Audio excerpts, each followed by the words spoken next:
And we're back. Episode 2, Not Your Restaurant, the newly named podcast. Thanks again for joining, guys.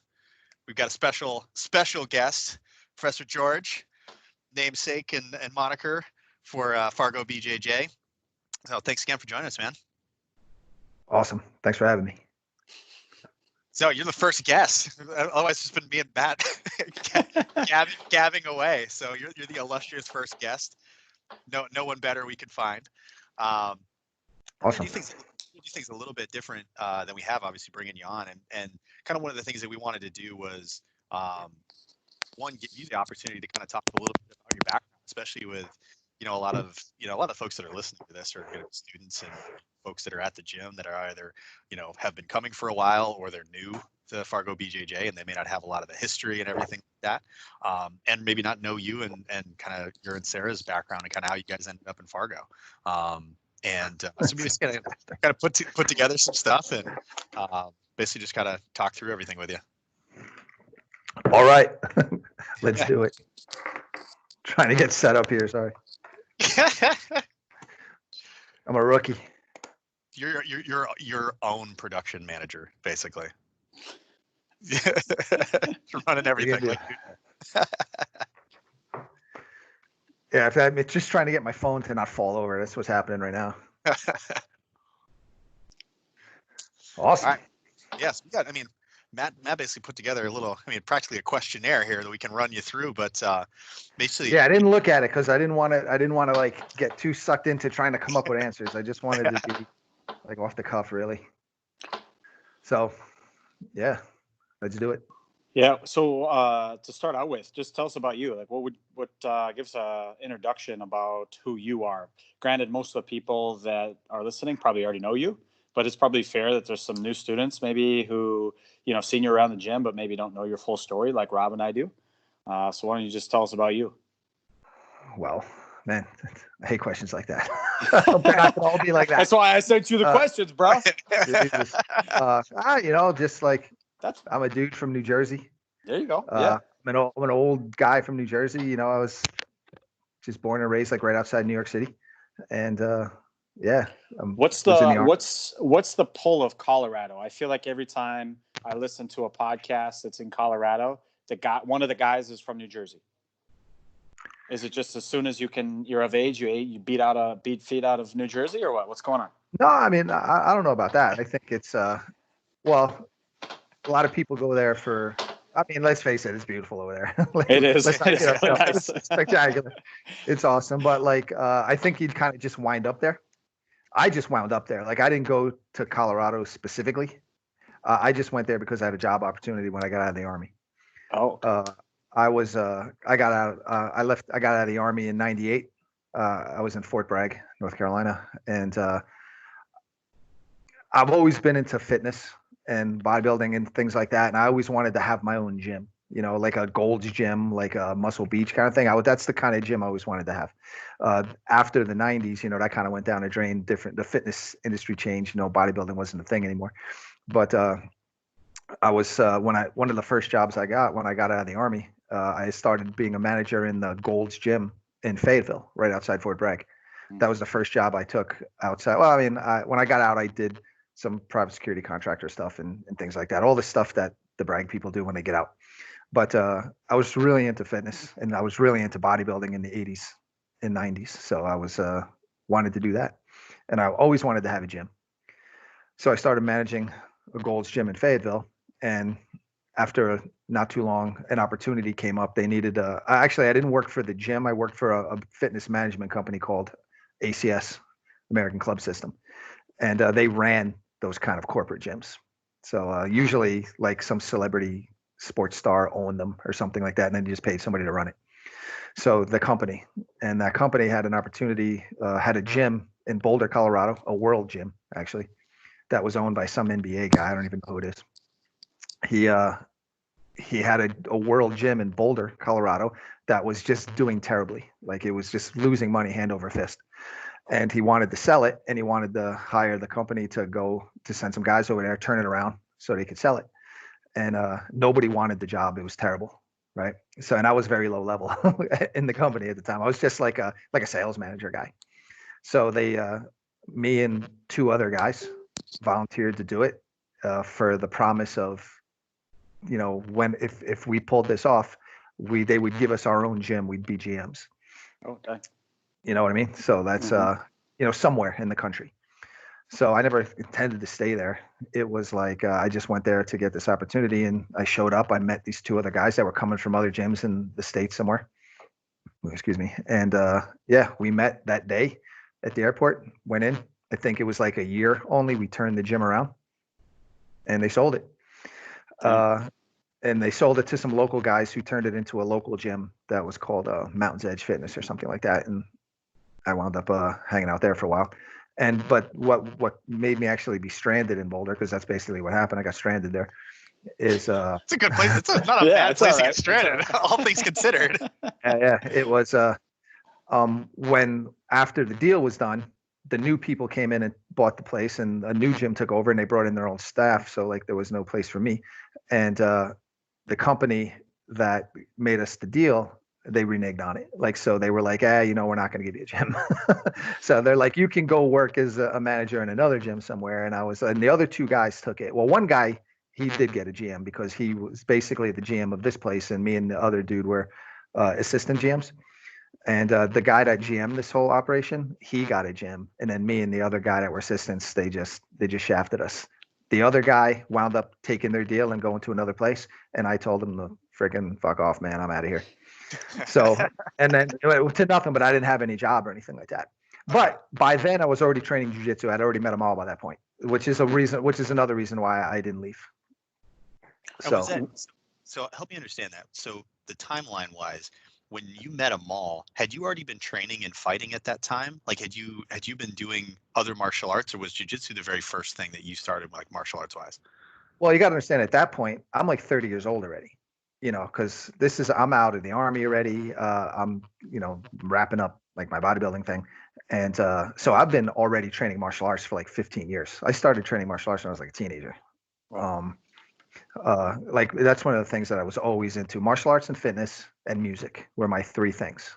And like, I don't know why. Like I just really, really took to all three of those. I don't know if it's the creativity part of it, or I think if you look at the time period that I was in, I think it's kind of like the rogue, rebellious kind of thing too, because growing up in New York City in the 70s and 80s, I mean, like, man, especially the 80s, the golden age of metal, man. In the 80s, New York City, it's the center of the universe at that time. So, and it was the thing, like it was, like it was definitely the rogue life, wanting to be a rock star in the 80s.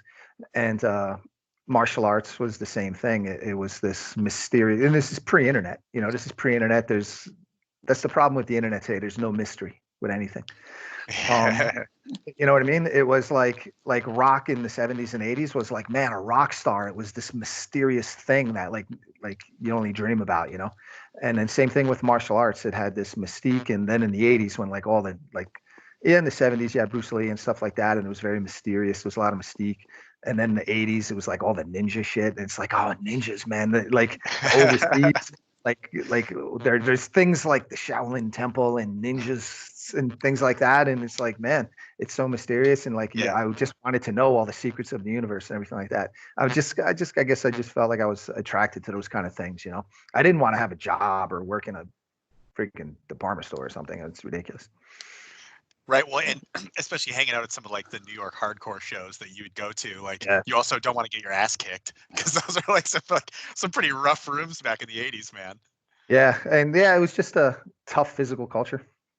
I mean, even I can't say that like I was always involved in martial arts, even as a kid, but like I was never really picked on. I wasn't like a popular kid or anything like that, but I wasn't picked on really either. I wasn't bullied or anything more than the average person, and I had a pretty good group of friends later, especially once I got into high school. I had a pretty good crew of like just a bunch of musicians, metalheads, like we had a really tight crew, really supportive of each other. Surprisingly, back in that day, not a lot of druggies in the group. They were pretty anti-drugs. I got into like a little bit of an anti-drug group. Not that everybody was clean, but it was a crazy scene back then. Yeah. But I stayed really healthy. So what was the first thing that you got exposed to? Was it like boxing or like what was like the first thing you really started training? I don't know if I was in middle school or what, or maybe I was like a freshman in high school. What is that, like 13, 14 ish, Yeah, something like probably that? Around 14. yeah. Yeah, something like that. Yeah, that's about when I started. And I was really into martial arts back then, but like I would get all the magazines and the books. And we had this really huge martial arts store uh, just a couple blocks down, which was really weird. It was this huge place that had all this equipment and all the books and magazines, and like it was nuts. So like I would walk by there all the time and look in, and you'd always go in, and they have all like the swords and the weapons and the throwing stars and Yeah, the yeah. knives behind the counter, like one of those places. Yeah, yeah, yeah. So I grew up like hanging out in that place, and I was like, man, I gotta really get into all this stuff. So I would buy stuff and buy magazine stuff even before I knew what I was doing. And then I think it was like around 13 or so that a friend of mine from school revealed to me one day, and of course he's only like 15, but revealed to me one day that he was a black belt in Ishinru karate, and his dad ran a school out of their house, out of their basement. Their basement was set up like a dojo, and they had a separate exit to the house Okay. built, so you can go in, and that's how I started training. And he's like, "Hey, you should come in." I was like, "Heck yeah!" And then I started training. Oh, what's up, baby? Now I feel like we cut to the picture of George with the long hair and his karate. Yeah, I gi, know. I know. I need to track that down.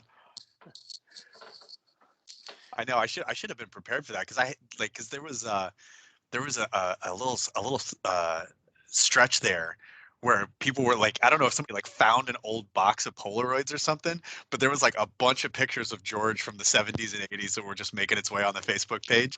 Yeah, that's my buddy. There's Like, like metalhead. Then there's also the one where you look like you're in Cobra Kai from Karate Kid. Like you look like the bad guy in an 80s martial arts movie. The hair. well, everybody had long hair back then. Which makes Looking me, at which that now, yeah. yeah, I had really long hair. Yeah, but it's funny. I had a. What are you gonna pull it up? Oh, of course I have. I have the technology, man. I'm working on it. I'm Yeah, not as fast as Jamie on JRE, man, but I'm pretty quick. We'll get it in It's it's on my personal Facebook. Why am I helping you? It's on my. We'll get it. Man, you were in a band too. Tell us about your band. How'd you get into a band? Man, my mom was really into music, so I grew up with really great music in the '70s, like all the best stuff, man. And my mom played guitar a little bit. My grandfather played guitar too. So my mom would just play guitar in the house a lot, and she started me off, and then she turned me on to her record collection one day. I think I must have been like 10 years old, and she showed me the Kiss Destroyer album. You know what I'm talking about, Rob? Yep. Kiss Destroyer album. I saw that album and I was like, this is what I want to be. I was like, that's it, man. I saw that and I was like, what the hell is this? She told me, I heard Detroit Rock City, and I was like, man, this is it. This is it for life. She ruined me right there. That's at that point, she guaranteed I was never going to have a job. Yeah, she's like, nope, that's it. Done. Turf. Yep.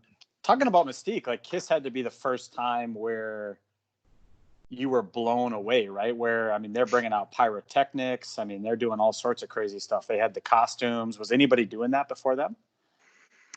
A little bit. I mean, New York Dolls, and they kind of stole New York Dolls show, but a little bit. But yeah, I mean, like, but that's the thing, man. It's like the mystique of a subculture that, and the allure of it is nobody else likes it. Like it's like all the adults and the grown-ups are like, oh, it's Satan, you're gonna go to hell. Like They're immediately. Yeah. and looking back, like looking now that my birthday's next week, I'm going to be 52. Now that I'm back at all the things that I've done, it's like there's always been that rebellious mystique to them all. Like because when I got involved with jiu-jitsu, or martial arts was very mystique oriented. When I got involved in jiu-jitsu, I got involved in jiu-jitsu during like just when the dark period was starting. I mean, like it was like human cockfighting. It was like nobody did that shit. It was like everybody was this avidly against, this thing that, we were doing, and nobody knew what it was. And, guys are still looking for that picture, man. Just bam. Man, I got two of them. I sent them to Rob. I got him. I'm getting everything queued up. So how did you get into jiu-jitsu? So you're down in Boulder. You said you already met them all. I mean, did you stop by one of their shows and you paid $1 to fight them, or what? What happened? Do you know? Were you guys doing that? Roll with a fighter for $1. Yeah, that was our Boulder Creek Festival thing, and I don't suggest that as a business model to anybody. Not now, certainly. No, that's a different world, for sure. It didn't work then either, by the way. When I was the time I've seen something like that is my buddy's dad is a world champion arm wrestler who was in the movie Over the Top. He was an extra in Over the Top. He was in the movie? Yeah, he was in that movie. That's awesome. So they used to do this thing where you could arm wrestle him for $1 at the Fargo Force hockey games. And this dude is enormous. He was in the WCW. His name's Rich Lupkis. He was in WCW in the 90s. He's just an absolute tank. And you look at this guy, you're like, what planet are you from, dude? You're huge. He's like 375 pounds. He's like 6'4", 6'5", just enormous dude. And he would people would just pay him, if you beat him in arm wrestling, you got $1,000. And you it was $1 to every time you tried to do it. And nobody, of course, would ever beat this guy. Yeah. Crazy. Dude, I got the picture up. There it is. Which one did you pick? Look at that hair. Oh, yeah, that's a good one. I'm a brown belt there. Look at that. This is actually, you know what? This is I know what this picture's from. This is from it was the Garden State Games Full Contact Karate Championship. Yes. This sounds like out of the Karate Kid. Yeah. Exactly. With that black gi. Yeah. I remember that because back then nobody wore black gis and we used to take a lot of flack for that. Awesome. It's against tradition or what? Yeah, I guess. It's funny, that was a really cool tournament actually because it was pretty rough and it wasn't style based. It was just all striking arts could enter. Oh, dang. It wasn't 100. Yeah. It wasn't 100% full contact right. though. So it was like a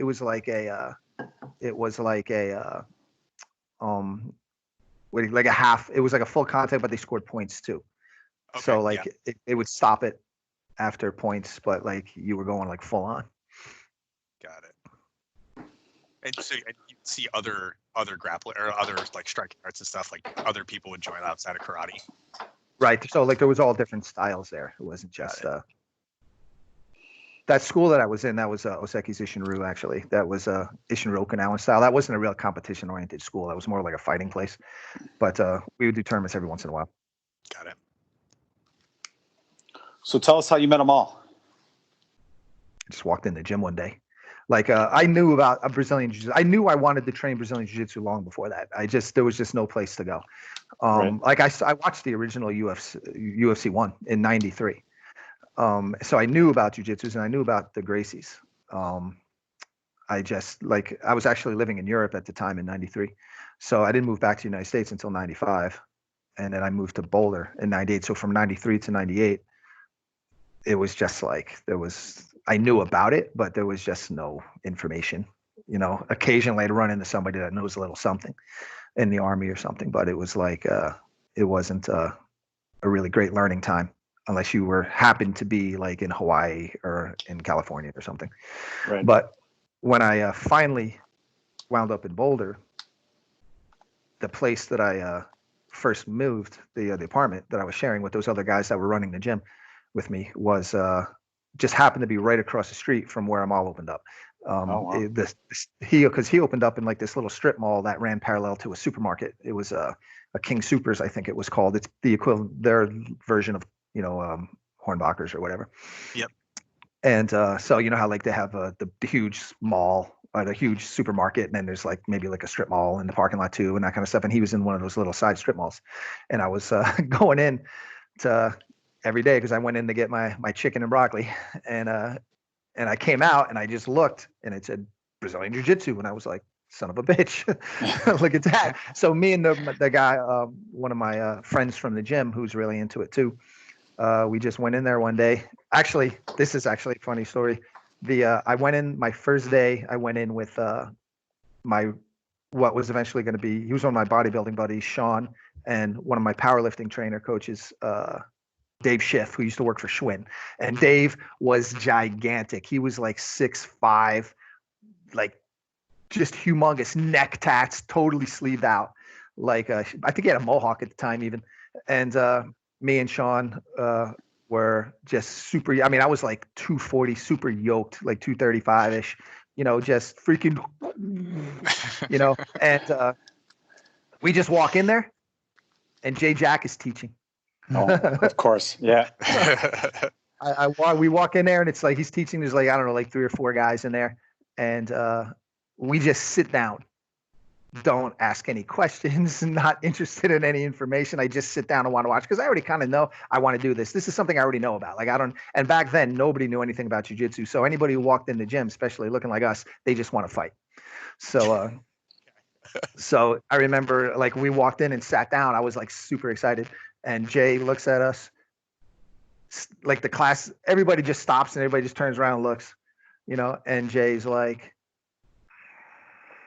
he just gets up, walks over, like, it's like, okay, let's go, and walks over and he's like, so how you guys doing? We're like, good. He's like, you guys got any questions or do you, I'm like no. We just don't say anything.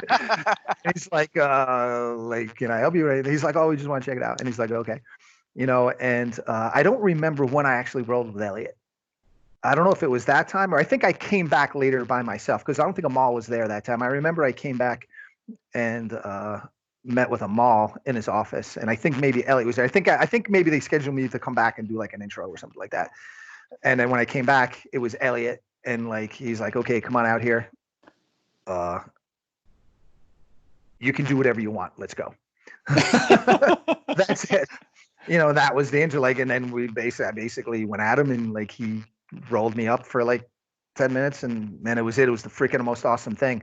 Like he didn't beat the shit out of me or anything, but like he rolled me up pretty good, because he didn't know what to expect. I was this super yoke guy, and he was young back then. I mean, like Elliot was only like 17 or 8, then not even 18. I think I remember when he turned 18. Like blue belt, purple belt at the time, or he was a white belt. Like there was no colored belts yet. Oh, whoa! I was there for the first. It was this guy Forrest Reynolds. He got it. He was the first guy to get a blue belt from them all, and super good guy, man. Like an Olympic powerlifter kind of dude. Super stumpy. Like it's funny because his best move was triangle, and he was exactly the guy that you'd never think would be good at triangles. Him and his buddy. Him and his buddy Dave, another guy that got his blue belt right away. He was like a world record holder powerlifter or something like that. He was only like 130 pounds or some shit. One of those kind of guys. Yeah. Pit bull. But I went out there and they were like, I was like, man, this is awesome. Sign me up. And I was like, immediately, this is what I'm doing. This is it. Like I immediately didn't want to have a bodybuilding gym anymore. I wanted to train jiu-jitsu all the time. That was it. So how much were you training when you first started? Like I think we were doing like 2 days, basically 6 days a week, and we would because nobody had jobs, so like nobody worked. It was all like, it was just like, I don't want to say dregs of society because I don't want them to get all mad, but it was everybody. Like the only people that trained back then was like people that wanted to fight. So it was, or like super serious, like people that were just nuts. And so most of the people didn't have jobs. So we would do a day session, and then all the geese would be laying out on the cars in the parking lot all day, drying, and then we'd come back in the evening and we'd train again at night. And that was it. I did that for a couple of years, for sure. And and like again too, I didn't have a job. I just got a job in the bar at night to just, all I wanted to do was train jiu-jitsu and work out. So I needed to create a lifestyle that supported that. So I cut myself off from everything. I got one of my bodybuilding buddies. Actually, before I even got him as a roommate, I moved into somebody's garage, and I lived in a 1-car garage stall for, geez, like 2 years, two and a half years. And it was the Delta sorority house. I moved into the garage because when I was working at the gym, the way the Tri-Delts work is they have the sorority houses on campus, but then like the low budget, like the freshman girls don't get to live in the nice place. They have these rundown houses around town where they put up like the freshmen and sophomores, I guess. Okay. And like they're all just a shitty house. It's all dilapidated, falling apart. And so I lived in the garage, and I knew the girl. They call them the house mother. The girl that was running that one house. She was a friend of mine from the gym. And she's like, yeah, we kind of want somebody in the house. We're looking for a roommate. We want a guy. We have this little studio. It turned out to be their garage. That they want us. They're looking for a guy to move in there with, because they don't feel comfortable in there, just the girls. And I was like, well, sounds good. I'll take it. So I went over there. It was awesome. Everything just in the garage, and the garage door into the house led into the kitchen. So I had the access to the kitchen, and for some reason the washer and dryer were in the kitchen, so I had that. And then there was a bathroom on the downstairs. They let me come in to use the bathroom and stuff. And then eventually I worked out a deal, and it was super cheap. Obviously, it was practically nothing. And then I wound up working out a deal where I got to stay there for free completely, because I worked something out with the landlord that I would fix anything that broke, which was everything all the time. The place was a hole. You just turned into a handyman, basically. Yeah, basically. And so then I got to live basically free. So I worked in the bar a couple of nights a week with all the jiu-jitsu. All the guys at the jiu-jitsu worked in the club down on Pearl Street, and we all worked in the same bar, the Foundry. So there was like a whole bunch of us there. Like all the main guys worked there at one point. Me, Jay, Elliot, Marcos, Finney. Man, there was a whole bunch of us that worked there. It was awesome. We just worked there at night and trained all day. That was it. Good times. So I think probably what people don't realize now is that things were different when you started, right? You kind of alluded to some of that, whereas, it's just people who are fighting. But, I think even something where like the gis now, where you can just go buy a gi now. You can go online. I mean, I think about even when I started 10 years ago, you couldn't really just go online and get a gi. All the gis that you started with. It wasn't really online back then. Yeah, right. When did the real internet start? I mean, you could say like around 95-ish, but like when did real e-commerce start? It wasn't probably until the 2000s. Yeah, I would say probably because I graduated in 2002 from high school. So it's probably around then, I would say. Because I didn't get a cell phone, until I was a sophomore in college. And I mean, we used computers, but it really wasn't that big of a thing. I remember I'm the one who set up Amal's first website. And it must have been around 2001 or 2 or something like that, because I was in school. I was in college for information security, actually, and because my degree's in network administration and IT security. Yeah, we're not. I'm actually smart. I know shit. I'm not just some freaking Jersey dude. I'm not the Jersey Shore. But. So tell us about those first days on the mat. Like, how did you get a gi? What were your classes like? Well, I mean, did you have the same instructor? Was it like we have it now, where there's leveled classes? Was it all the same class? No, it was basically just well, there was 2 classes. There was the beginner class and then the advanced class, but it wasn't really beginner and advanced. It was just like there was a class that you can come to, and there wasn't stripes. We didn't use stripes on belts back then either. So like, we had a silver. If you look on the wall, my white belt at the gym, it's got 1 silver duct tape stripe on it. And the silver duct tape stripe means you could train with the good guys. Oh. And that was it. So like you could do the class, and then get your silver duct tape stripe, and you can train hard. Basically, that was it. And Right. how so back in the day, how long would it take you to like? Was it like totally subjective of like, okay, once you're in, or was it like, no, we're not giving that out to anybody in the first 6 months? Like, what was it like back then? I don't really remember. I know I had a little bit of a benefit too, because when I started at the end of the year. So I came in around like Thanksgiving time. So they were just getting ready to wrap up for the holidays. A lot of people were leaving. A lot of people, like, training was slowing down. Like, and you got to remember, there was only like 20 or 30 people in the school. It wasn't like this massive. So like everybody trained together all the time. It was one group, and I think everything was wrapping up. And I think maybe Amal was maybe going back to Brazil or something. Like, they were closing up for the holidays basically. But Jay, I think he lived in the gym. I think he lived in the closet in the gym. This is going to be a crazy podcast, man. He was living in the closet because I think at the time we built a law firm in there, and he just ran the place for them all because he was there. And so there was nobody around. So when I joined, and I was there by myself, and I just lost my job, so I didn't have anything to do, and I didn't have any family there, I didn't know anybody. So like I just hung out with Jay during that whole 3-month period, and he basically gave me privates for like the first 3 months I was there, and really set me up, and it really got me set up on the right track, you know. And then when everybody came back, I was already kind of had an idea what was happening, kind of you know what I mean, and was kind of in at that point with him. And if you're in with him, you're good, you know. Right. So, yeah, it was I was lucky. I was lucky for sure. Was there anything else that was different? And I know it's like your classes, like what were you doing as far as techniques? Well, we didn't have a structured curriculum yet. Well, that's actually an interesting story. Like, I don't want to get into that. Like, we got to talk about that.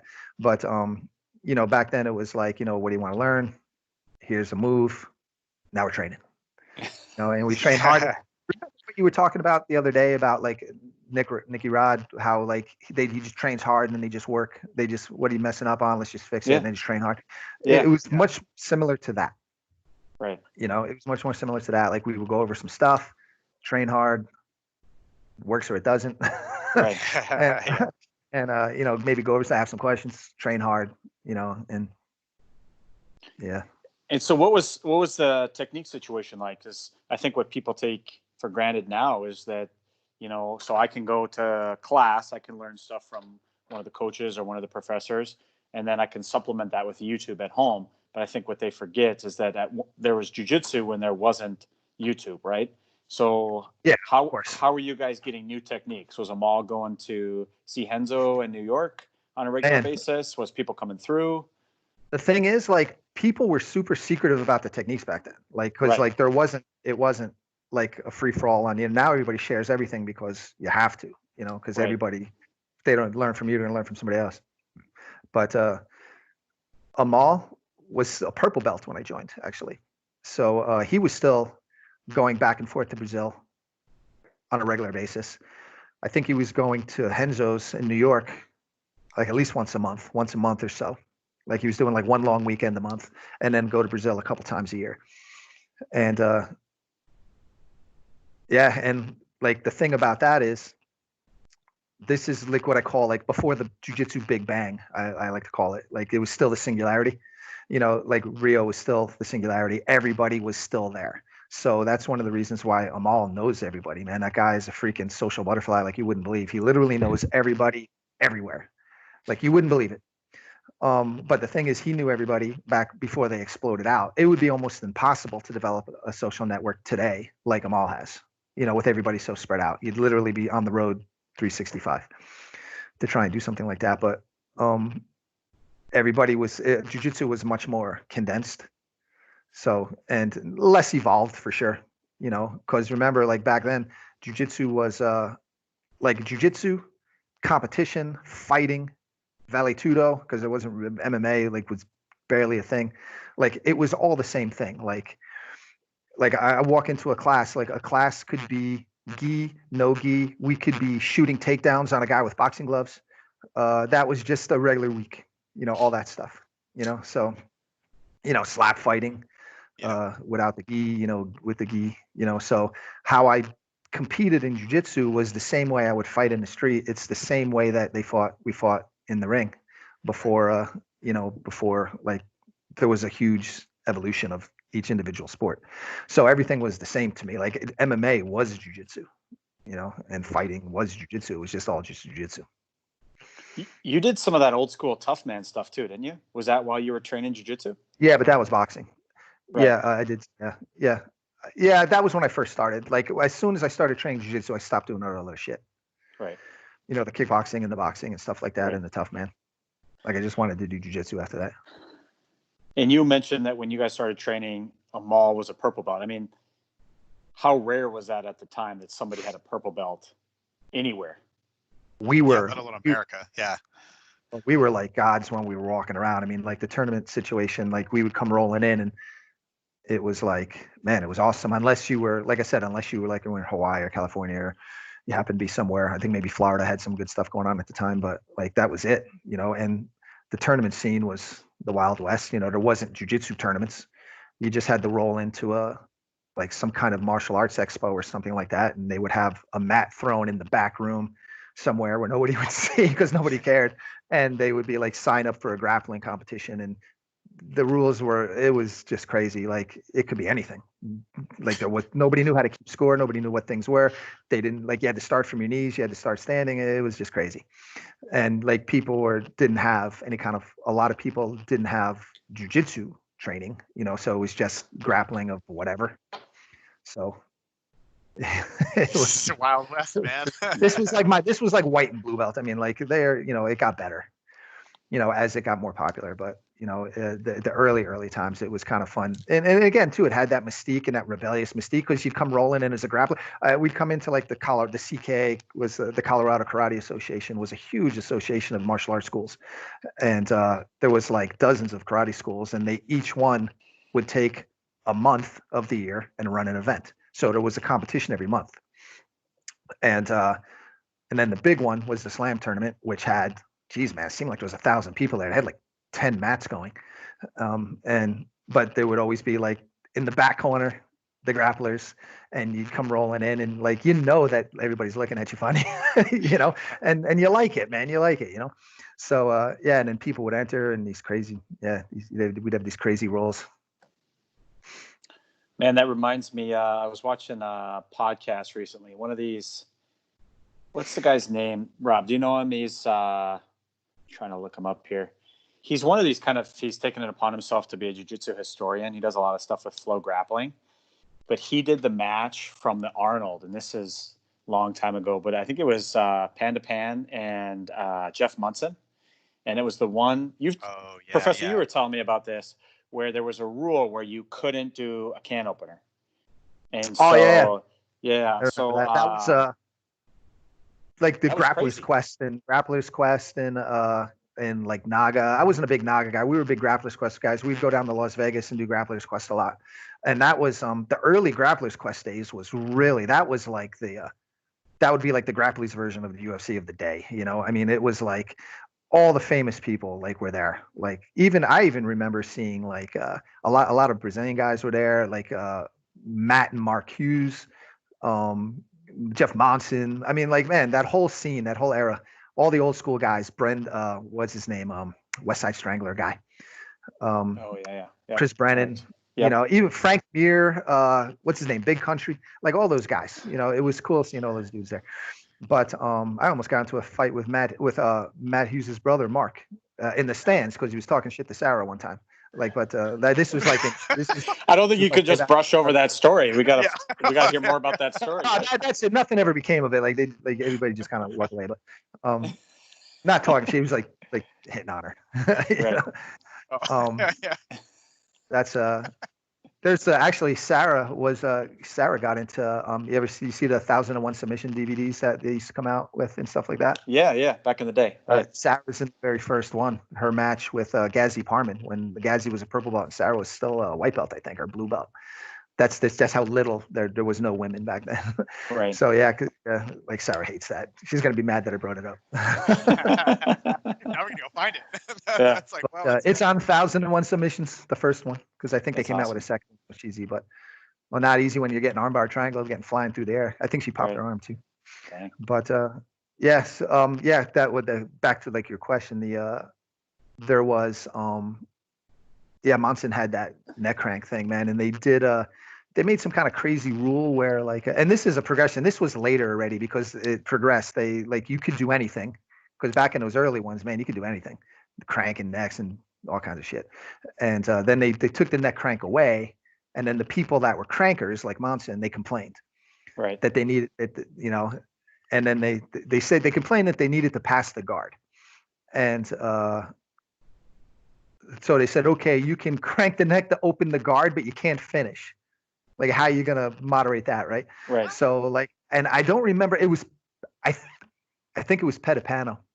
I think it was Petapano. So. It was Petapano. I think it was Petapano. He was facing Monson, and Monson neck cranked him to open his guard. And as soon as he did it, Petapano just let him go, jumped up, put his hands in the air, and started running around like he won. And like because they told him to DQ him or something like that because he tapped to the crank. and then got up. Oh no, he tapped and then got up and put his hands up. Yeah, that was a crazy. That was crazy. But the point that I was Yeah, going those off old of, grapplers quests, they always ended in a brawl. yeah, right. And that's you guys got to go watch the video of this. Is where that would never happen in a tournament today. But it was the two teams, right? And so there was the Brazilians for Petapano, and then whoever, and I think there was a Brazilian with Monson, but they all swarmed the mat, and it ended up turning into a fist fight. It was crazy. It was like the Wild West. But I suppose that was Not jiu-jitsu uncommon. back in the not uncommon. That's awesome. Did that ever used to happen, like in training sessions?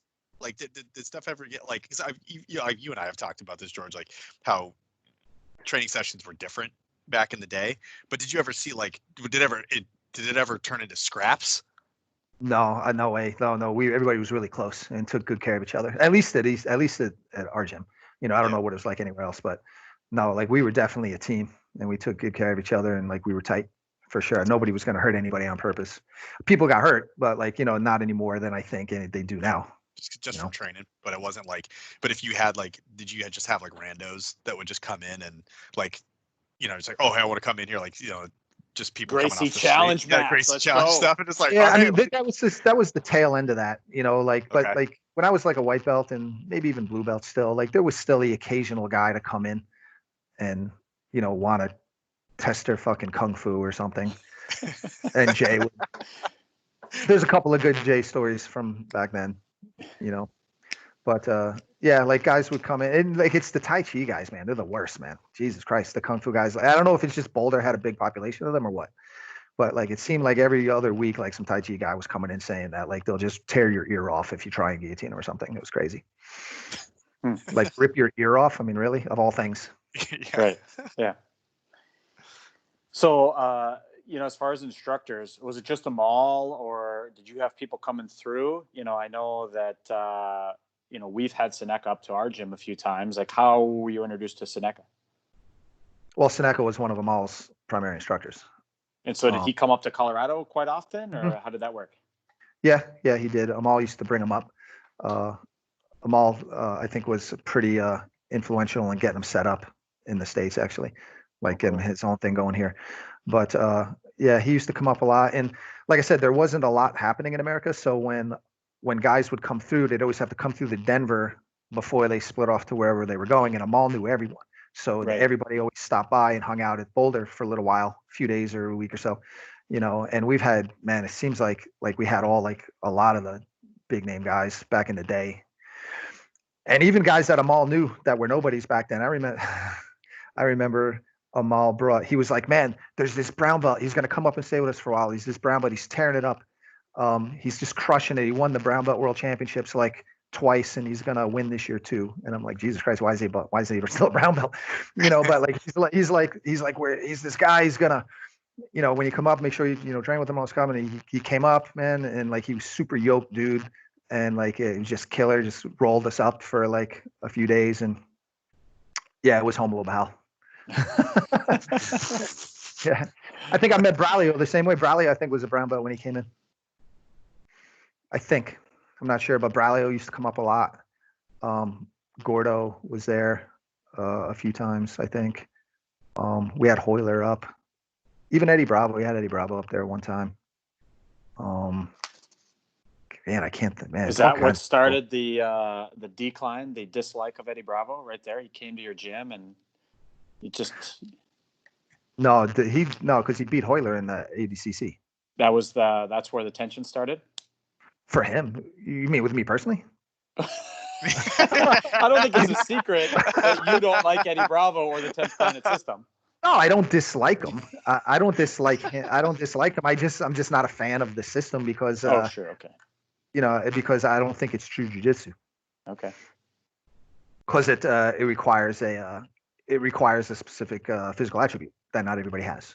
That's super flexibility. So by definition, it's not jiu-jitsu. Right.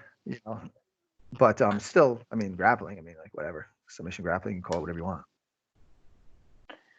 So, what advice would you give to your white belt self today? If you were starting again as a 30-year-old. Man, I don't know. All my advice now would be irrelevant for then. for that time Well, period. But what I would would, it be for now? I would, if I could go back and do everything over, I would do everything the exact same, except I would have fought MMA. My original plan was I wanted to fight MMA like everybody else. But back in those days, only the very best guy in the school fought, because you were still fighting for honor and shit back then. It wasn't money or anything. As a matter of fact, you were going to lose a shitload of money if you were. I mean, even today you lose money fighting MMA, but so like only the best guys fought. It's because there was no way. Like you had to like jump through hoops to try and find a fight, and then it would be in like a barn in like Wyoming somewhere, or some shit. Which was actually the first fight that Jay actually did, was in a barn in like Wyoming or some shit. He had to fly out there, and so like there wasn't access to getting fights, and so there was only Jay and the best guy. So like if you wanted to fight, you had to be like beating them and Elliot and shit like that. So I originally wanted to fight, but then like I just kind of got on the back burner and just got really into jiu-jitsu and just training with them. Like I trained with them and helped prep guys for fights. I just never fought myself. So, and like I would have done it because like I would like to just say I did it. I don't want a career or anything. I just would like to have done it just to do it, just a bucket list thing.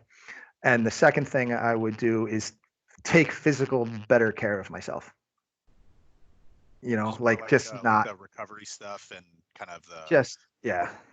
I was super fit. I like worked out a lot and strong and everything like that. But I'm talking about not allow myself to not put myself in positions where I took all these heinous injuries. I mean, I've had a lot of injuries. I've had knee surgery on both my knees. I've had spinal fusion surgery, broke my arm, like tore my shoulder up, traumatic hand injury. I mean, like there's all kinds of stuff. I would like to have not gone through that, and I'm paying for it. And these are like, all jiu-jitsu? The ones I mentioned are, well, I broke my arm. The break in my arm was here. That wasn't jiu-jitsu oriented, but everything else was. Like I've torn my LCL in both knees. Popped my feet. Hyperextended shit. Like it's like everything that I'm paying. Like I'm achy and stiff, and like I could be more functional human being today if I took better care of myself back then. Especially, I started this at 30 years old. Right. So, and I wanted to live it. I wanted to live it like of the times. So, I did everything that the 20-year-olds were doing, and the way the 20-year-olds were doing it. And didn't seem like it was any different at the time, but what are you gonna do? So that would be my advice. I would just say take better care of myself. I would still do everything. I'm not gonna kid myself and say that I wouldn't do it, because I would definitely would, for sure. Like knowing everything I know now, if I had a chance to go back and do it over again and still take the injuries, I would. Right. But I would like to figure out a way to try and do it a little safer, like from a health perspective. That would really be my only advice to myself back then. When did you get your blue belt? I don't know the dates of my promotions. I know I do remember that I got it in 15 or 16 months, which was the fastest blue belt Amal ever gave out at the time. Because before then, 2 years minimum. 2 years, 24 months was the standard for a blue belt. Because back then blue belt was like superhero. They kicked Mike Tyson's ass when you were blue belt back in 2002. So like it was quite a feat. So and I got it. So let's say 2001-ish, something like that, maybe. Okay. Middle halfway through 2001. Yeah. And you said you were competing. Were you competing the whole time, or? I did my first competition 2 weeks. 2 weeks after you started. Two weeks from walking in the door. Yeah, and I won my division. And and just to tell you what I did, I won my 2 weeks into jiu-jitsu. I won my I don't know maybe I only fought one guy. I don't remember. But I remember I won the last match, the final, because that's the only one I remember. I won the final with a rolling omoplata triangle combo. Wow. And I remember because everybody stopped and asked me, even the guy, the coach of the guy, and everybody, they pulled me on the side afterwards. They're like, "You got to show us what you did there, man. That was fucking crazy." And I was like, Did you know what it was? Yeah, or just yeah. like did it just happen? Well, my very first class was omoplata. Oh shoot. Okay. Like Dope. all I knew how to Dope. all I knew how to do was omoplata and clock choke. All I knew how to do. Oh, yeah, and that's right, because I clock choked the first guy. That's what it was. Like I think he shot a single. I sprawled and clock choked him. That was it. It was over, and I was like, man, it's like having a fucking superpower.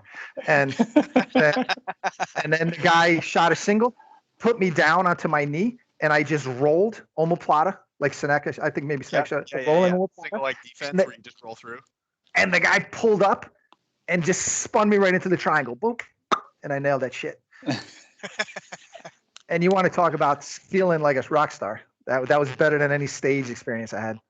And For I had sure. some stage experience. Yeah, that was my first tournament. 2 weeks rolling omoplata. Did you do Wouldn't pans or happen anything? today. Did you do pans or anything or worlds leading around that time? No, I didn't start doing big tournaments until well, hell, I don't even know if those tournaments were in the United States yet. I don't know when they started coming to America. I remember when it was in Puerto Rico, so like it was definitely something around that time. Right. No, but I didn't start doing bigger events until I was like a purple belt because I didn't have any money. Remember? Right. Still living in a garage. So and you I kind of just have wanted. Go ahead. No, let's go. You kind of have a crazy purple belt story, don't you? So you were supposed to go compete at a big tournament, and you'd already signed up and everything like that. And then was this purple or brown? And then right before you went, you got promoted? I don't know. I thought you were telling me that, like you were all signed up for Worlds and you were all ready to go and you had your bracket and everything figured out. And then like a week before, Maul's like, hey, new purple belt. Oh, maybe it was brown. Might have been brown. Maybe it was brown. Yeah, because I was on the tail end of that that superstar brown generation with like, because I remember when I did the Worlds at brown belt in the adult division, there was like there was like 100 people in my division. You told me about that bracket. And you're like, oh yeah, when I did this tournament, there was like 16 guys. I'm like, oh my god, it's like you were in the division with all those guys. I'm like, yeah, it was adult division. There was 16. It was something like 15 or 16 man brackets that they had to fight through, and then they made another 16 man brackets for the finals. It took like all day. It was ridiculous. Tom DeBlas was in your division. Like there was a bunch of dudes who were like Cron James, Gracie, Octavio Souza, Bill the Grill was in there because I remember the final was Octavio and Bill the Grill. Yeah, Tom. There was a lot of people that turned out to be famous. A lot of guys that were in the UFC in that division. I mean, it was crazy. That was a pretty crazy generation because that was the generation of guys who came up, the tough guys. That was like the tough guys were training jiu-jitsu back then. But it was new enough that they were starting to get good at jiu-jitsu, like technical jiu-jitsu, like jiu-jitsu more like it is today, you know. And man, well, you see those guys. I mean, they're tough and freaking brilliant. Right. You know, that was a brutal like generation to be a part of. I mean, that's clearly like why I didn't win shit. You know, and then that was when it was starting to become a transition to like you had to be a pro athlete, you know, by then. Because like when I first started training jiu-jitsu, even at like when I was like the early 2000s, it was absolutely feasible to train jiu-jitsu part-time, you know, 4 days a week and win the black belt world championships.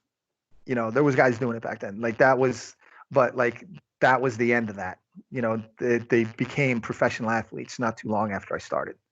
You know, and it was like so I like at the beginning we were doing really well as being amateur athletes. You know, well those of us who were still amateur because there was guys that were looking to be pros. You know, like Elliot and Tyler and stuff like that. And they were starting to get more deeper down that rabbit hole.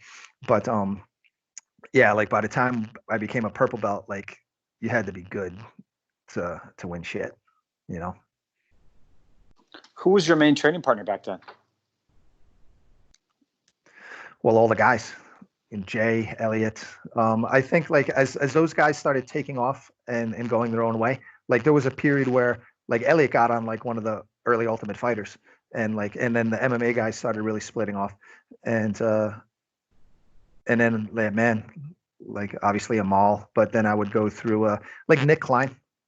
Nick Klein was one of my big training partners. He helped me a lot because he was closer to my size, and I had he was above me, like he was ahead of me, but we were pretty close.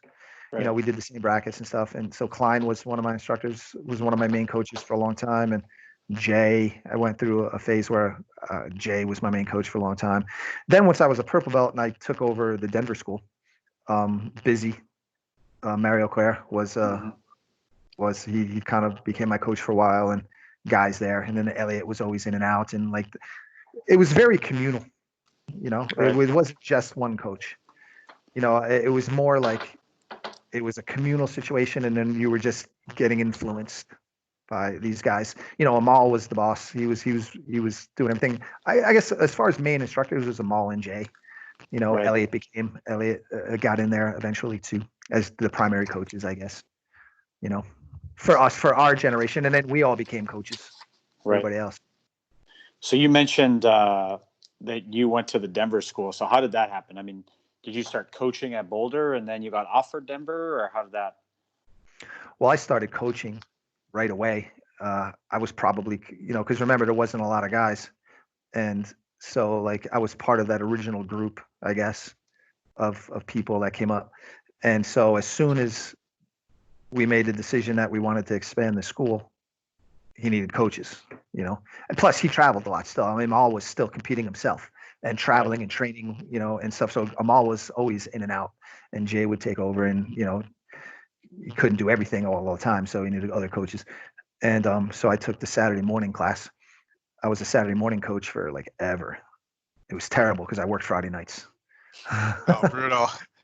Yeah. Saturday nights till 2 a.m. in a bar, and then turning around and teaching class in the morning. My men would be like, all right, suckers, don't piss me off. This is the move.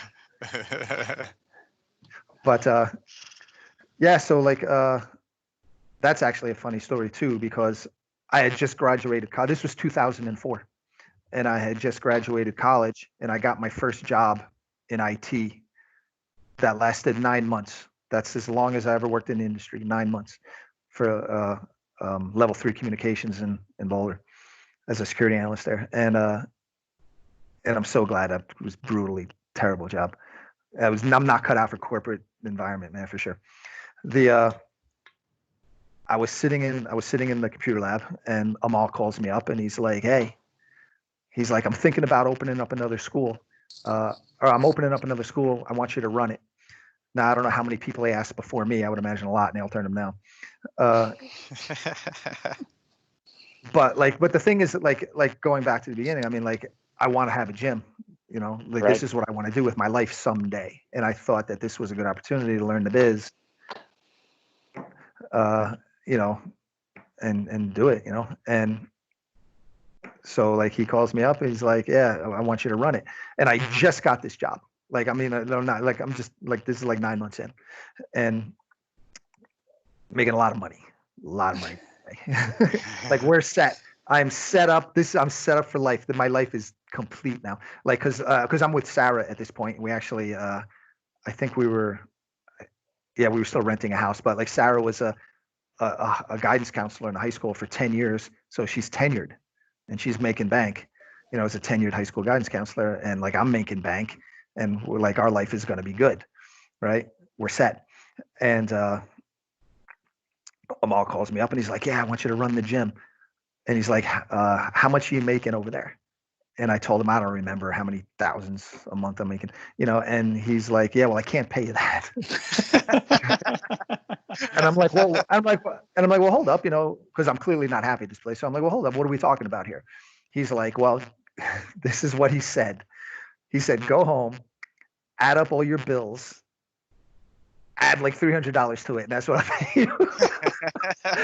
And I was like, okay, well, I'm gonna have to talk to Sarah about this, But then I hung up, and I called Sarah right up, and I was like, this is what he offered, and she was like, Jesus, and I was like, well, before we say no, we've been talking about this for a long time that we want to have a gym someday, and if we really want to do that, This is it. This is the step. This is where it happens. If we don't take this step, it's probably never going to happen. This is the deciding factor right here. This is the life decision. And she was like, yeah, and she was like, we talked a little bit about money and stuff like that and realized, yeah, we're going to be okay. And she's like, all right, let's do it, which is incredible. So I called them all back like 20 minutes and I was like, yeah, I'll do it. And he was like, really?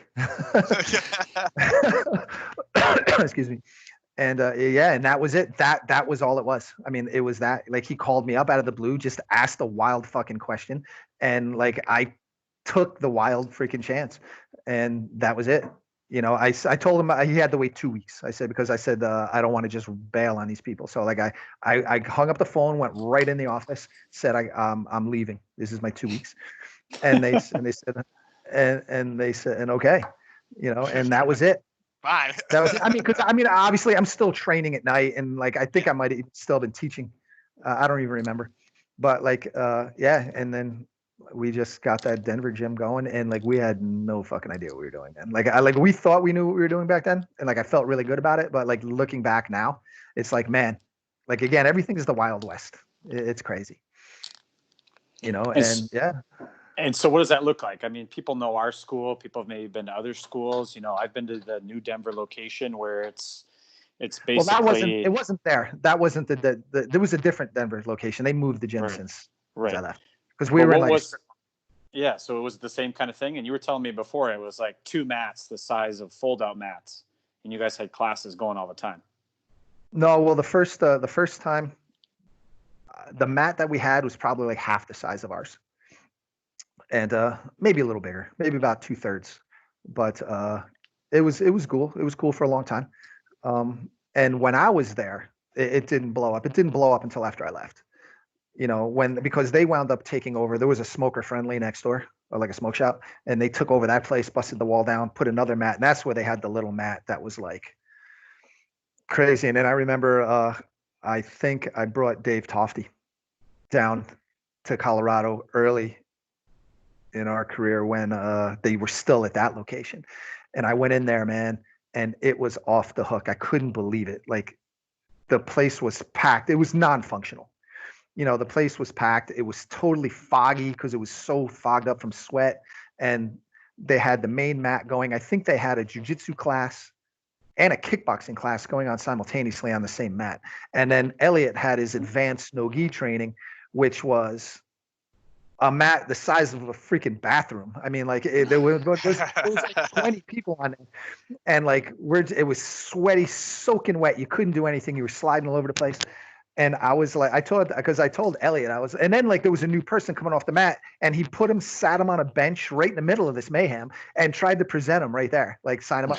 And I remember talking to Elliot afterwards. I was like, bro, like, are you kidding? Like, this is non-functional. I was like, what the hell's happening here? He's like, I know, it's crazy. It's off the hook. And I think it was like, I think it was like not too long after that they wound up opening up. They might have already been in the process of trying to get another place by then. And yeah, but it was nuts. And that's when I came back and I was like, holy crap, we need to up our game. Yeah, and when that all ended, another kickboxing and yoga class went on, and then another kickboxing class right after. And I was like, Jesus. Yeah, so that's when I realized, man, like, there's jiu-jitsu in business as well. Like, you got to be a black belt in running the school too, not just kicking people's asses. So how did you make it to Fargo? Man, Sarah's from here. She was from here, and we had after we had G. Right. Because we were like, all I wanted to do was stay in Colorado and open a gym for Amal. That's all I wanted to do.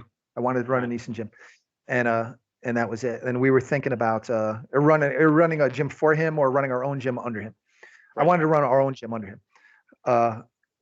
And we were looking at different places like Centennial and stuff like that, and we were but the thing is, when because there was no other gyms then, it was just Denver and Boulder. And when we had G, Sarah suddenly changed her tune like a little bit. Like, she suddenly now wanted to be like around her family and like all this kind of stuff. And so I was like, okay, she wanted to be around family because like we were the first of our friends group of that whole crew to really, one of the first, I don't know if we were the first or one of the first, but like nobody had kids. You know, like there wasn't even too many married people. So like there was only a couple of people that were just starting to get married. Nobody was, I think we were one of the first to get married, Finney and Tessa. You know, I don't even think Nick and everybody were married yet back then. And nobody had kids. So like we were one of the first ones to get married, one of the first ones to have the kids. So like we didn't want to have this separation, you know, where like, oh well, they're married and have kids now, you know, we'll be seeing them around, you know. and so like I think Sarah started panicking about that a little bit and not having support and things like that. So like she wanted to move to somebody's family, and she wasn't hip on moving to New Jersey. So because it's a little overwhelming for her. My family's a little overwhelming for her, and New Jersey in general. It's a little fast paced. So she wanted to come to North Dakota, and I was like, sweet, doesn't matter to me. We'll go anywhere. Yeah.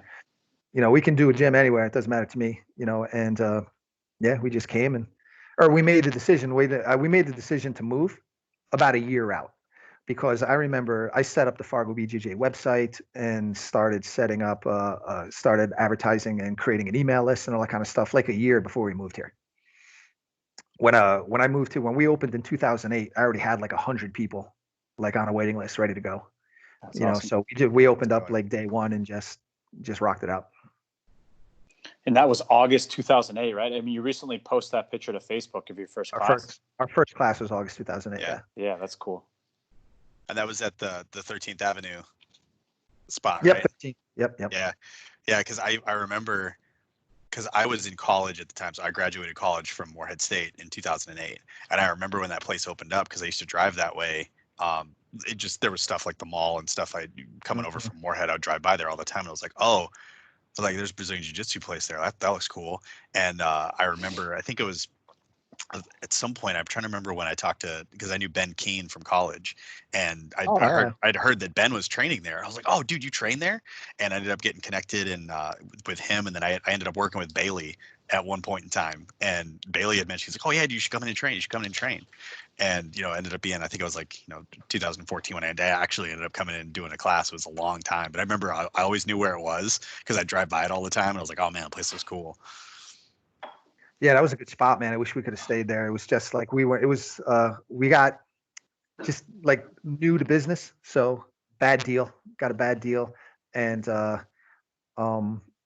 just didn't have our stuff together yet on like business wise, so we had to bail on that place. But like it's a shame because that was a really nice spot, and we'd be able to hang there no problem now, but it's all right. Good time. So we had this question. I think we answered it on one of our last ones, Rob and I. But yeah, I think it's a pretty good one to just wrap up, and then we got some hot seat questions for you. But what is the most meaningful experience for you during your jiu-jitsu journey? And so we answered it from a coaching perspective, but also a personal perspective. So however you want to take that, if you want to answer it from both as an instructor and as just your own personal journey. Man, I think that I already basically touched on that, man. I mean, like just the experience of going through that time period, I think is like one of my favorite experiences with the jiu-jitsu. Like the question is like, what's my favorite experience? What is your most meaningful jiu-jitsu experience? I think just going through what we went through at that time in jiu-jitsu history with those people. I mean, it was great. It was like, they always say that like you're living the best times. Like what do they say? Like the golden age or the best time of your life. Those were the days, kind of thing. You're living your best days right now. Like they always say that. Right. And like, you don't realize it then, but I look back now and it's like, those were really the freaking best times, man. Because, everything was so new and like, it was really like you against the world. It was us against the world back then, it was awesome. Right. But I mean, life can't be much better when you're just training all the time, right? Like you didn't care. Like there was like no concern for the future whatsoever. Right. Like it's like I'm gonna live in a garage, work out, and train jiu-jitsu all day, every day. That's all I want in life, and just make it happen. Right. Just make it happen. It's the thing. It's the thing that like and it's funny because I'll talk with Shihan, or I've talked with people about this before. It's like, man, I I moved my life around to be able to accommodate my goal, which was to be able to work out. I just wanted to live and train and work out. That's all I wanted to do. So I adjusted my life to support that. You know, Amal, man, he moved to Brazil to learn this martial art that nobody knew what it was. You know, he's like, I got to do that. And then he came back to America and he wanted to get his black belt. He would fly to Brazil, you know, multiple times. He'd go to New York from Denver like every month, you know, and like you do what you got to do to make things happen. And then, you know, he's not rich either. You know, I think he even worked in the bar at one point. So like you do what you got to do, you know, live the way you got to live. And if you really want something, you make it happen. You know, you don't complain about it. And like, it never even concerned, you know, I don't think it ever even considered anybody fucking complaining about anything. You know, it was great, you know, but then when, you know, it's funny because, well, like somebody will come in and be like, oh, I really would like to train, but like, it's too long of a drive from like Detroit Lakes or some shit, you know, and it's like I can't stand hearing that shit, you know, but it's a generational, like it's me, like I like, you know, like if that's all I had to do when I was coming up, I'd be happy, man. Holy shit. Only drive from Detroit Lakes, that'd be spectacular. I'd be here 7 days a week. You know, but like, hey, you know, it's like I said, it's a different scene, you know. Yeah. It's a different scene now. It's kind of weird to me where we have these conversations with people and I think, you know, we're all like-minded, but, you know, I remember years ago you asked me like, hey, how could I have handled your first class better? So when I started, it was you came in, you took your intro class. It was actually a class. It wasn't anything private. And then afterwards, you would go and you'd ask, very similar to how they do it now, hey, do you want to sign up? And I said, yeah, absolutely, I'll sign up.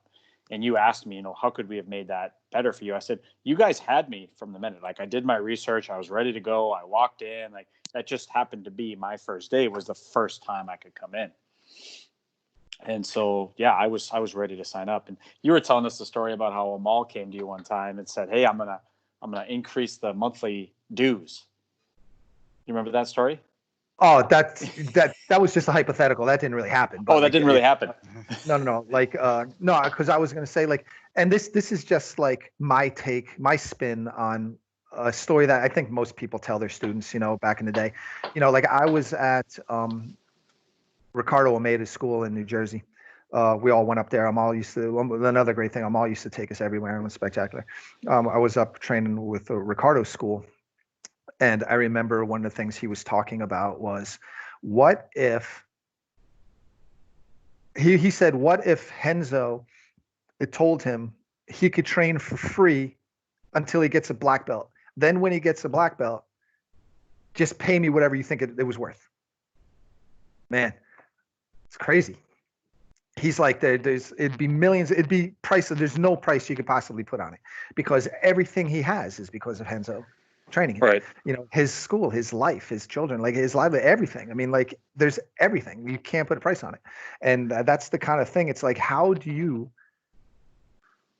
convey that to someone when they first walk in? It's impossible. Like like if you tried to pump that into someone's head, it'd blow up. Like they wouldn't even believe you if you tried to tell them that it's going to have, if they stay here, it's going to have that kind of an effect on them. Right. You know, and you know, it's the same thing. I tell the story that like if Amal came in one day, like, and like you, like we didn't have money. Like I said, you know, like the background now, you know, like if Amal came into the group and said, guys, I'm sorry, but like, I don't even know what it was. I think it might've been like 89 back then or something, or 79 or something. It was, you know, and like, he's like, I'm sorry, but we're going to have to price it up to $1,000 a month.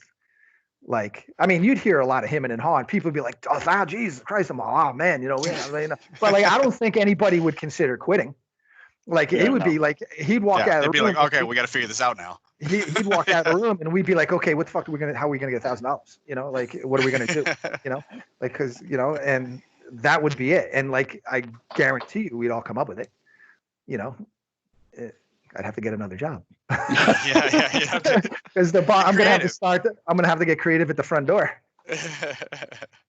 But yeah, I even think that for people who don't necessarily own a school, you know, like Ricardo Almeida, who's, you know, one of Henzo's guys who, you know, there's that funny thing on YouTube and Facebook floating around where he tapped Danaher out that way back in the day. He tapped him out with a rear naked choke.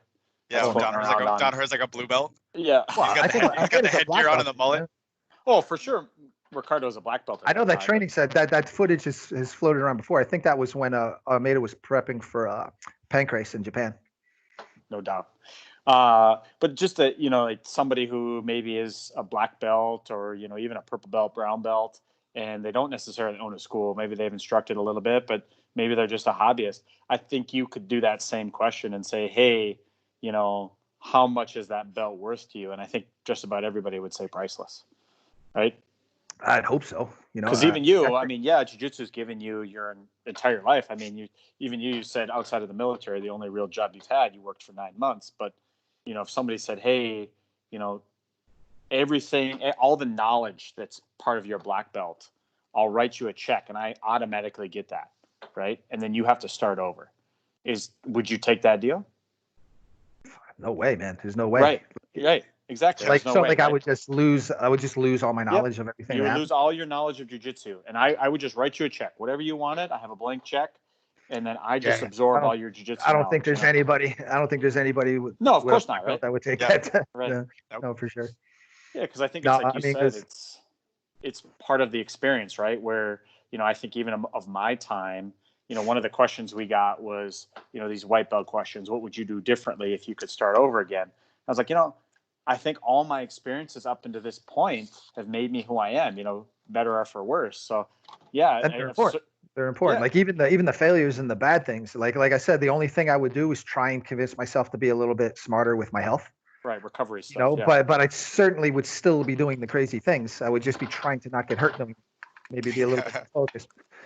Do you got those hot seat questions, Rob? I do. Hold on. You want to go through those? We can keep going and then split it into 2 episodes. Oh, so 2-parter. You want to call this one and then do a second one, or do you want to keep going? We can. I mean, we got 90 minutes. It's kind of been about the tail end, so we can do it. We can do a couple of hot seat questions. All right.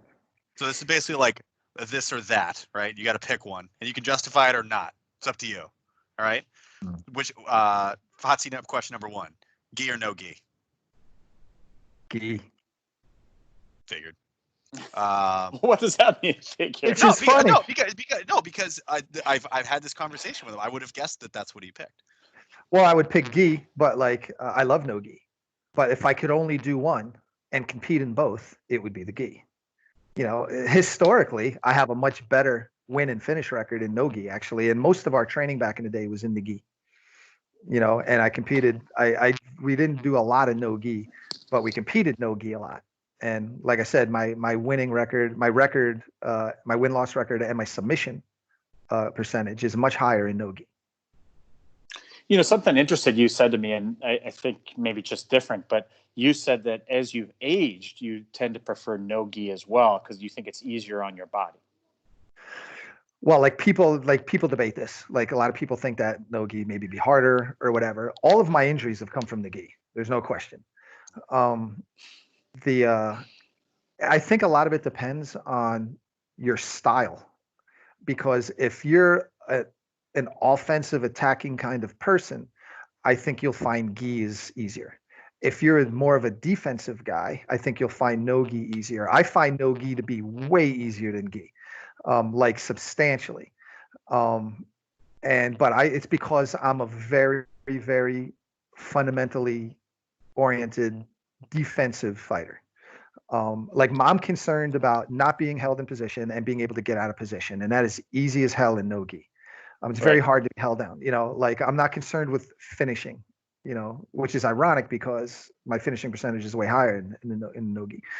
But if I'm gonna look at trying to not be pinned and trying to not be put in bad position and be able to easily escape bad position once I'm in it, the gi is not the place for that, with all those grips and pins and all the lapel shit, and it's a pain in the ass.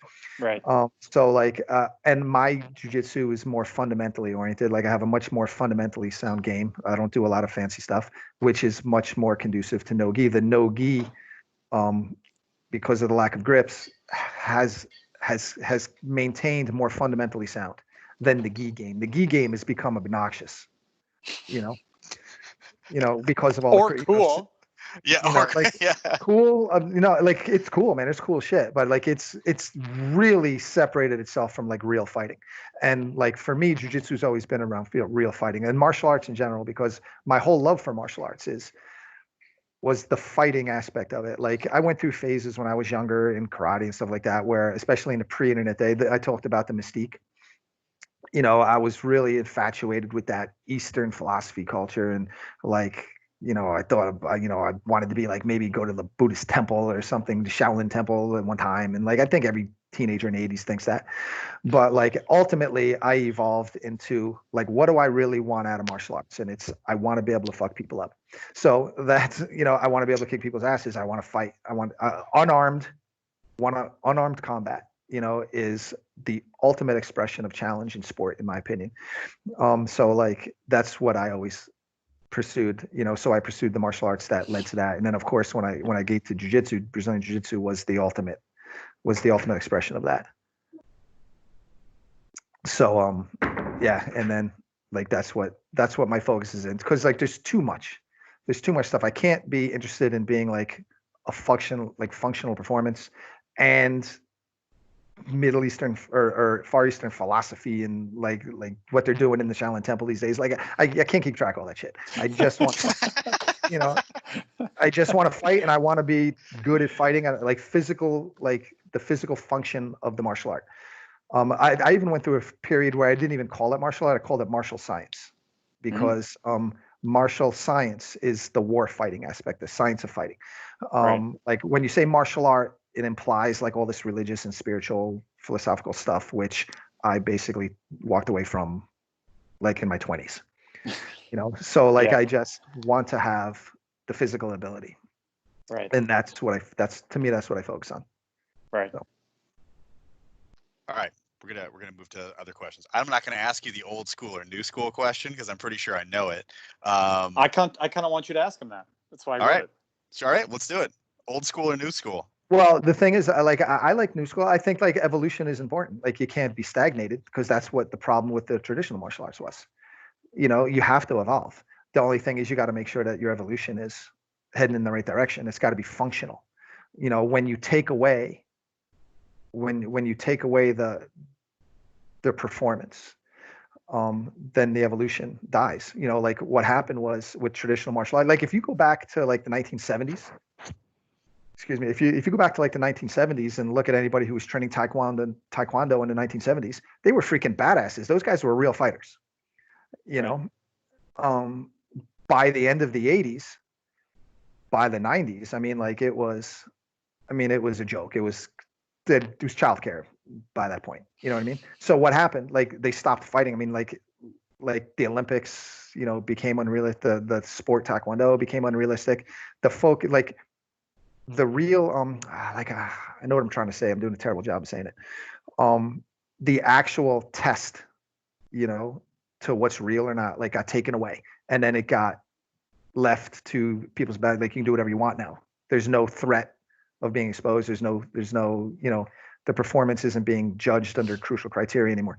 With Brazilian, and that's the same thing. Like with the traditional Japanese jiu-jitsu, it was becoming non-functional, and judo and things like that. And then when the Gracies and when it expanded like that,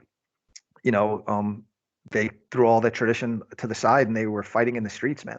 It's funny because there's that meme that I like that goes around that every time somebody complains about sportsmanship in jiu-jitsu, there's a meme with there's a screenshot of that brawl on the beach with Hickson and Hugo Duarte, and it says like, and it says sportsmanship in jiu-jitsu ? This martial art was started by fighting it was started by like dojo storming people's gyms and choking motherfuckers out on the beach. Like what sportsmanship? What the hell are you talking about?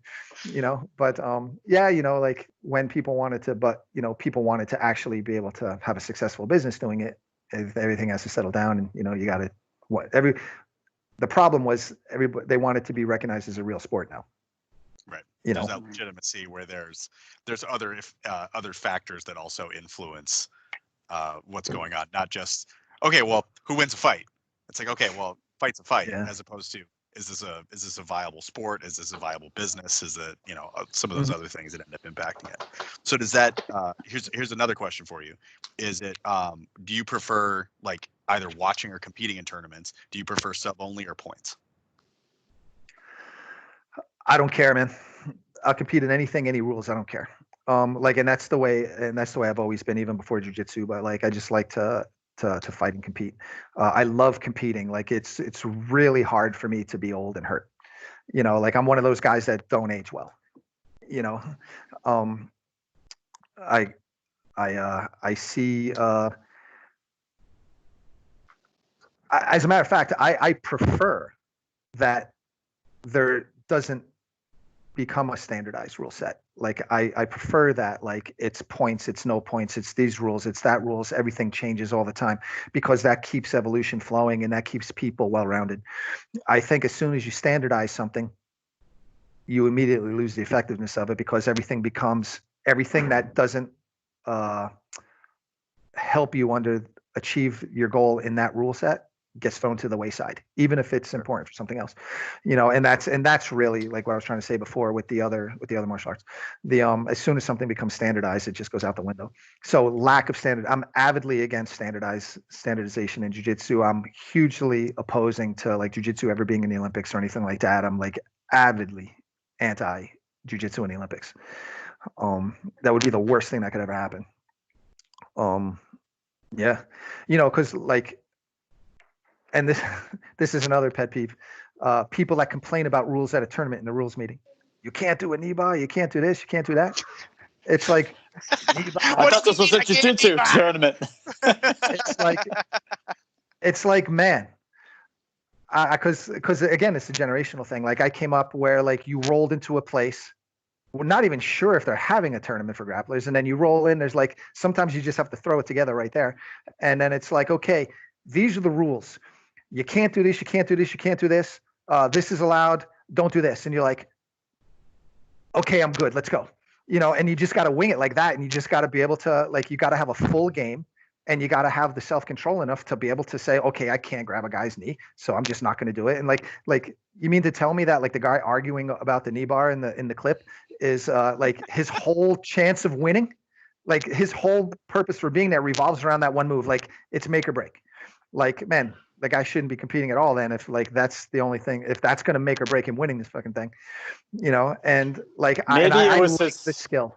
I like the ability for someone to be able to, I think a cool tournament format would be roll the dice for your rules on the spot. You know, like here's the rules for this round. Next round, who knows what you're going to get. You got to be able to play it, man. You got to go. It's all leg locks, nothing else.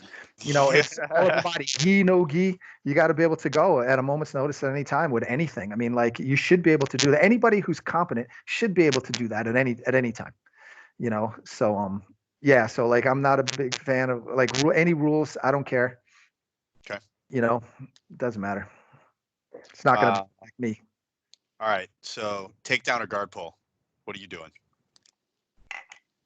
Man, I wish I was better at takedowns.